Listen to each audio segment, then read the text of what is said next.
Dear students, आज जो topic पढ़ा रहे हैं इम्पोर्टेंट टॉपिक हैं ये कुछ प्रॉपर्टीज है। डिफाइनाइट जो इंटीग्रल है यानी निश्चित समाकलन है, उनके मूल गुणधर्म है।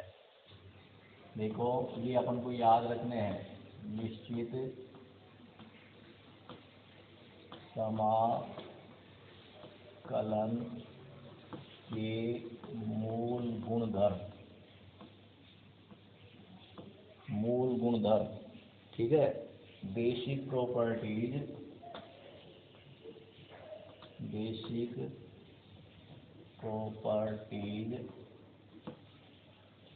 प्रॉपर्टीज ऑफ डिफाइनाइट इंटीग्रल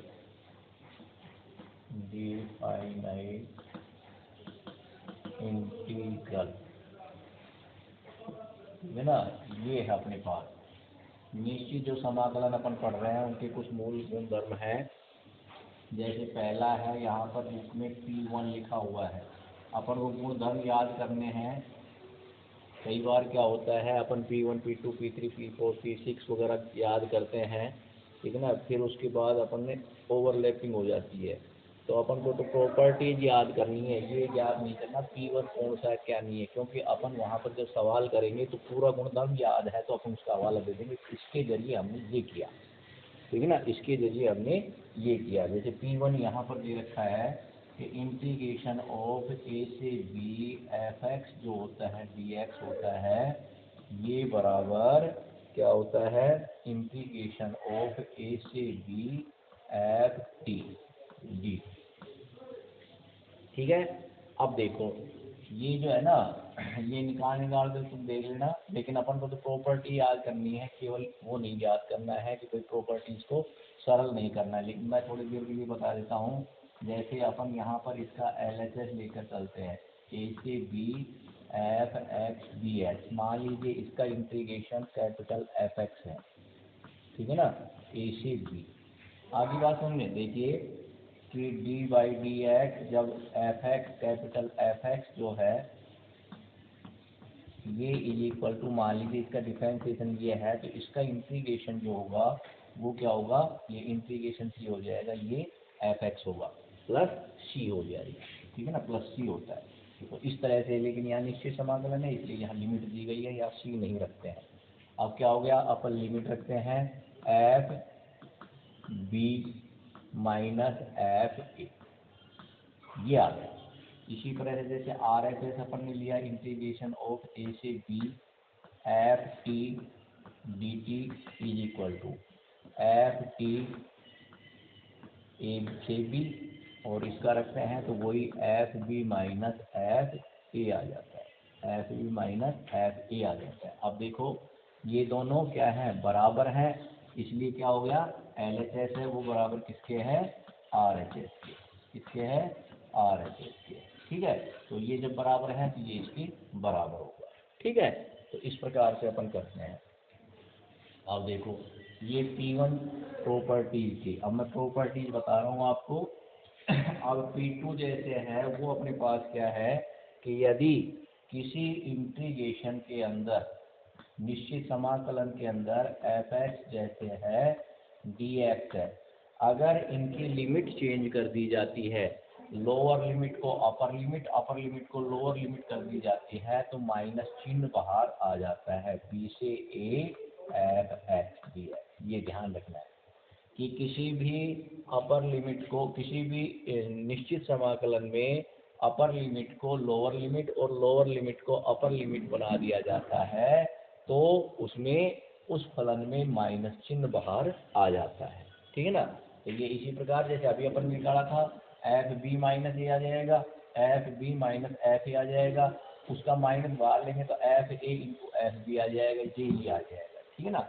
इस प्रकार से P3 प्रॉपर्टीज है हमारे पास, ये है यदि किसी समाकलन, निश्चित समाकलन में लिमिटों को तोड़ दिया जाता है, जैसे मान लीजिए अपन को लिमिट तोड़नी है, ए से बी है, तो ए से बी का मतलब क्या है, ये ए से बी है, तो इस तरह से संख्या रेखा पर ये ए है, ये बी है, इसके बीच में अनंत लिमिट है, यानी अनंत संख्याएं हैं, अनंत परिमेय संख्याएं हैं, उनके अंदर अपन क्या है इसको तोड़ते हैं, लिमिट को तोड़ते हैं। जैसे मान लीजिए यहाँ लोअर लिमिट तो यही रहेगी, बीच में कोई अपने पास सी पॉइंट है तो सी लेते हैं, ए से सी और F x d x plus, अब सी जो है ये इसका लोअर होगा और बी जो होगा वो इसका अपर होगा। इस प्रकार से अपन इसको तोड़ते हैं, लिमिट को तोड़ते हैं, ठीक है ना।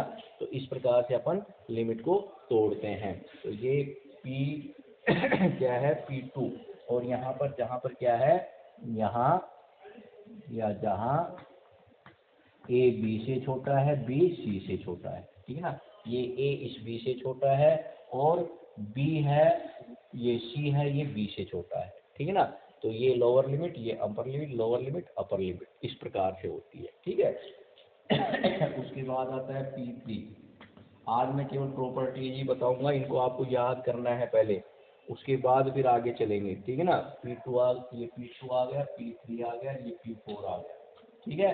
P4 क्या है अपने पास, ये है कि यदि देखिए अपने पास क्या है कि अगर मान लीजिए ए से B f x d x अपने पास कोई इंटीग्रेशन फंक्शन है, तो इसको अपन क्या लिख सकते हैं, दोनों लिमिटों का योग, यानी कहने का मतलब इसको अपन इसमें तोड़ सकते हैं, एफ दोनों लिमिटों का योग a plus b minus x d x, इस रूप में अपन इसको लिख सकते हैं, ठीक है ना, ये लिख सकते हैं।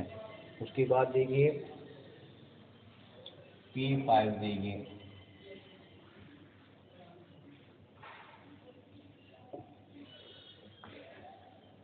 P5 है, ये अपने पास है इंटीग्रेशन ऑफ ए से बी एफ एक्स, ए से B f x d x है। ये बराबर क्या हो जाता है कि इस प्रकार से, अगर मान लीजिए सॉरी इसकी लिमिट है 0 से a, 0 से a इस प्रकार की लिमिट होती है। तो यहाँ क्या करते हैं, इंटीग्रेशन ऑफ 0 से a, लिमिट तो यही रहती है, और F A minus x d x, F A minus x d x, ठीक है ना, a minus x d x. जैसे 0 से π/2 है तो क्या हो जाएगा, π/2 माइनस एक्स आ जाएगा, ठीक है। तो π/2 माइनस एक्स, जैसे कोस में अगर है तो कोस में π/2 है तो चेंज हो जाएगा, बदल जाएगा, ठीक है ना। तो इस प्रकार से अपन करते हैं। अब देखो उसके बाद आता है P6 आता है अपने पास, ये P5 हो गया, और P5 तक के जैसे सवाल वगैरह दे रखे हैं, उसके पहले मैं ये लिख देता हूँ, ठीक है ना। P6 है वो क्या है अपने पास, P6, जैसे P6 है अपने पास,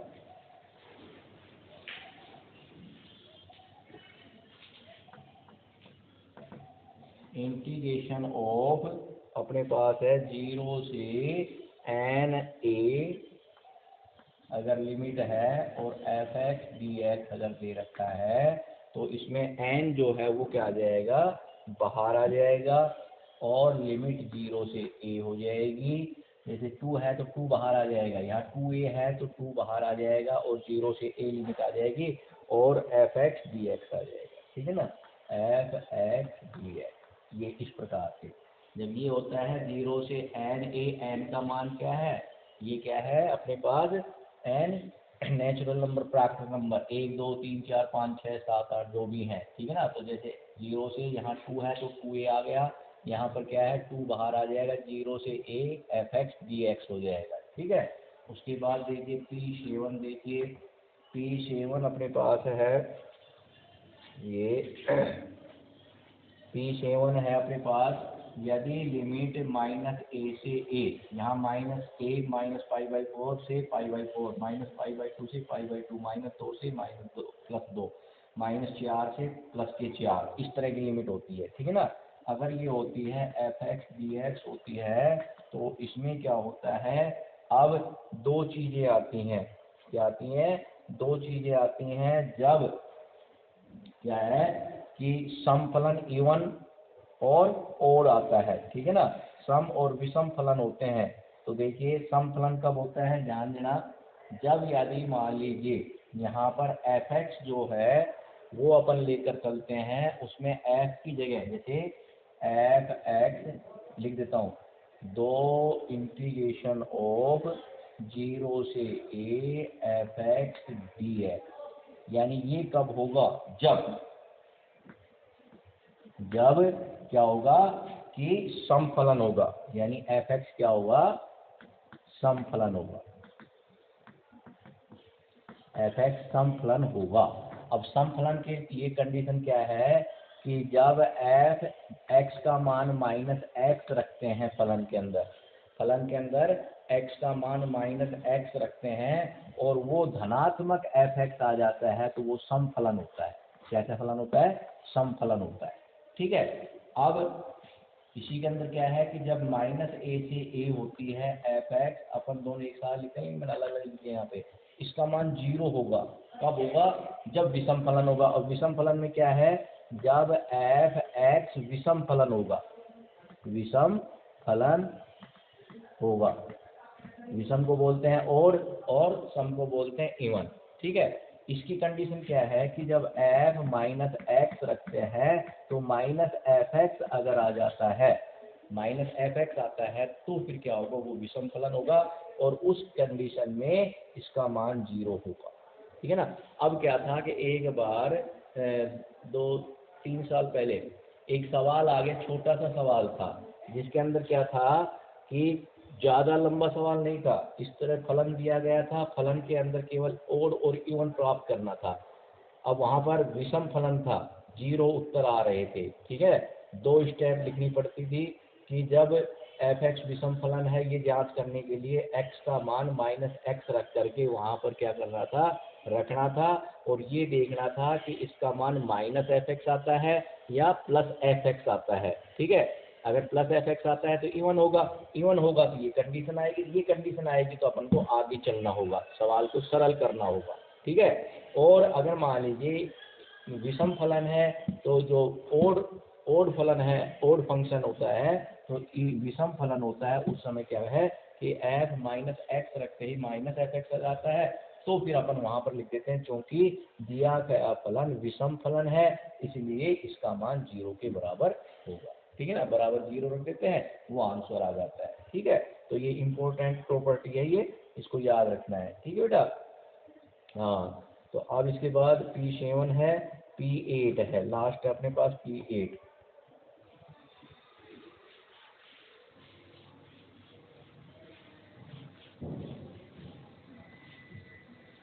P8 है, ये क्या है, इंटीग्रेशन ऑफ, अपने पास है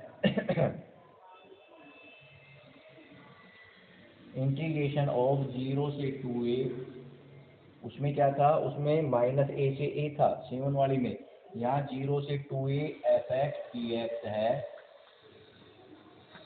तो ये क्या होगा कि इसके अंदर ये होगा कि जब 2 इंटू 0 से a, वहाँ भी यही था, और 0 से a था, 2 बाहर आया था वहाँ भी। ठीक है, और दुगना हो गया था यहाँ पर, और ये एफ एक्स डी एक्स ये है। ये कब होगा, यदि 2a माइनस एक्स जो है वो बराबर एफ एक्स होगा, धनात्मक एफ एक्स,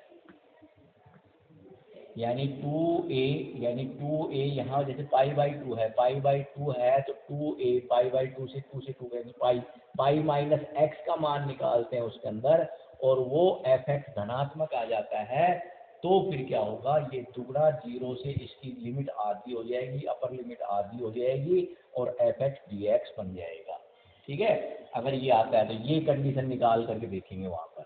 इसी प्रकार से 0 होगा यदि, 0 कब होगा, 0 होगा यदि ये 2a माइनस एक्स, जैसे एफ 2a माइनस एक्स ये बराबर माइनस एफ एक्स क्या आ जाता है, क्या आ जाता है, माइनस एफ एक्स के बराबर आ जाता है, तो ये क्या होगा, 0 होगा।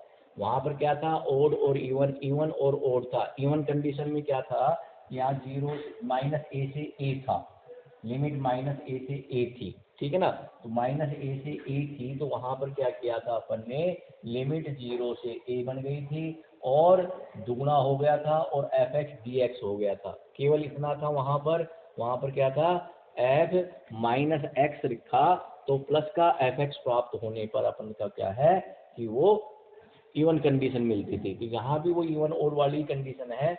यहाँ पर क्या है, लिमिट जो 2a है, 2a में से x को घटा करके रखते हैं। अगर मान लीजिए उस फलन के अंदर तो एफ एक्स प्लस का आ जाता है तो क्या होगा, ये कंडीशन लगेगी, और माइनस का आ जाता है तो 0 हो जाएगा, ठीक है ना। तो ये 8 प्रॉपर्टीज है अपने पास, इन प्रॉपर्टीज को आपको याद करना है, ठीक है। अब ये प्रॉपर्टीज जो है, ये जैसे अपन लगाएंगे, लगाने के बाद फिर इसको सरल करते हैं, ठीक है। आई बात समझ में। तो इस प्रकार से अपन इसको सरल करते हैं। हाँ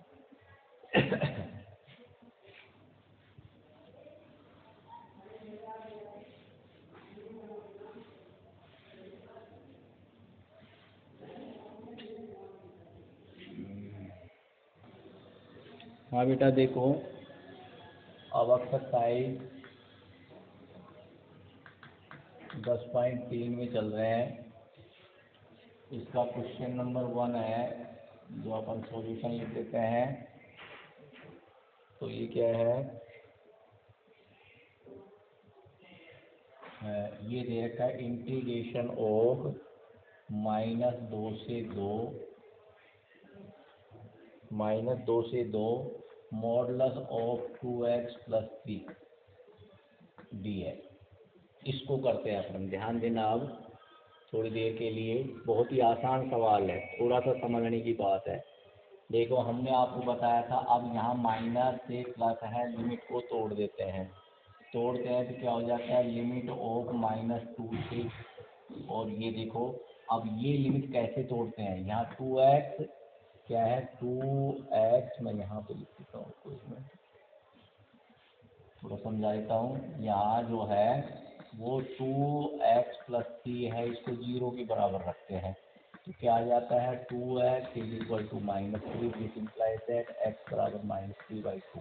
तो ये जो x का मान आया है, इसमें लिमिट टूट जाएगी। तो ये लोअर, ये अपर, ये लोअर, ये अपर। अब देखो मैं तोड़ रहा हूँ, इंटीग्रेशन ऑफ -2 से 2 और मॉडुलस के चिन्ह को हटाते हैं, यहाँ 2x प्लस 3 किया मैंने, और ये लिमिट आप इसको कर देते हैं -3/2, इसी को मान करके ये बराबर का चिन्ह लगा दिया। अब यहाँ पर प्लस का चिन्ह लग गया, यहाँ dx लगा दिया, यहाँ क्या हो गया, -3/2 हो गया, ये 2 हो गया, और ये 2x प्लस 3 dx। इस प्रकार से अपन लिखते हैं। अब इसमें एक तो प्लस का होगा और एक माइनस का होगा, कौन सा माइनस का होगा कौन सा प्लस का होगा वो अपन देखते हैं। देखो अपन देखते हैं, अपने पास क्या है, 2x प्लस 3 है, इसमें अपन क्या करते हैं, इन दोनों की लिमिट का योग का आधा, तो -2 -3/2 अपॉन 2, तो क्या होगा, 2 दूनी 4, -7/2 4 हो जाएगा, 7/4 हो जाएगा। ये मान यहाँ रख करके देखते हैं x का मान, 2 गुणा में -7/4 प्लस 3, 2 एकम 2, 2 दूनी 4 इज इक्वल टू, ये आ जाएगा 7 या 21 -7 प्लस के 3 दूनी 6 और बटे 2 -1/2 आ गया। तो इसका मान क्या है, नेगेटिव आता है। क्या आता है, नेगेटिव आता है। जब इसका मान नेगेटिव आता है तो अपन उसको पॉजिटिव बनाने के लिए इसको नेगेटिव से गुणा कर देते हैं। अगर यहाँ नेगेटिव चिन्ह लगा देते हैं, मल्टीप्लाई ये करते हैं, तो ये सब चलता है और ये जाकर के प्लस बन जाता है, ठीक है ना। तो जिसका मान नेगेटिव आता है उसके सामने नेगेटिव साइन लगा देते हैं। दूसरा जो होता है वो फिर क्या आ जाएगा, उसको देखते हैं। जैसे 2x प्लस 3, इसके अंदर इन दोनों लिमिट का आधा -3/2 प्लस 2, तो क्या हो जाएगा, -3 प्लस 4 अपॉन 2, इसका आधा अपॉन 2 इज इक्वल टू 1/4 आ जाएगा। तो 1/4 रखते हैं, तो 2 × 1/4 और प्लस 3, 1/2 + 3 इज इक्वल टू 1 + 3 × 6/2 बराबर 7/2। 7/2 किसके आ रहे हैं? धनात्मक आ रहे हैं, तो ये धनात्मक ही रहेगा। जिसका ऋणात्मक आ जाता है उसके आगे ऋणात्मक लगा देते हैं, ठीक है ना। तो अब ये अपने पास दो फलन हो गया, अपने लिमिट में इस तरह से तोड़ दी। अब अपन इसका क्या करते हैं? इंटीग्रेशन कर सकते हैं आसानी से। देखो माइनस चिन्ह बाहर आ गया, इसका किया अपन ने 2x का इंटीग्रेशन क्या हो जाएगा? 2x² 2 और प्लस 3x हो जाएगा, ठीक है ना। ये आ गया और इसकी लिमिट -2 से -3/2 हो गई। इधर इसका करते हैं प्लस, ध्यान देना इधर ये आ जाएगा 2x² 2 + 3x और लिमिट होगी -3/2 और से 2, ठीक है। तो ये 2 से 2 ये कैंसिल, 2 से 2 ये cancel, is equal to minus.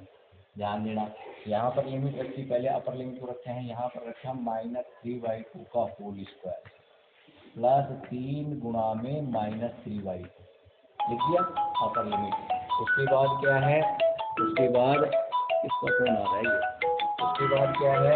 Minus का चिन्ह लग जाएगा, ठीक है। अब रखते हैं -2 का होल स्क्वायर, ये लिख दिया आपने, इसको लिमिट रख दिया और ये प्लस 3 गुणा में -2, ये हो गया। इसी प्रकार अब इधर करते हैं, ये क्या हो जाएगा? 2 का स्क्वायर और ये आ जाएगा प्लस 3 और ये 2, ठीक है।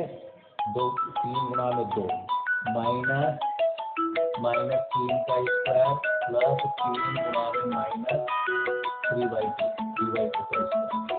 इस प्रकार से अपन करते हैं, इसको सरल कर लेंगे। मेरे पास फोन आ रहा है, ठीक है ना, तो इसको सरल कर लेंगे। सरल करने के बाद उत्तर आ जाएंगे अपने पास। इस प्रकार से अपन को करने हैं, ठीक है। धन्यवाद।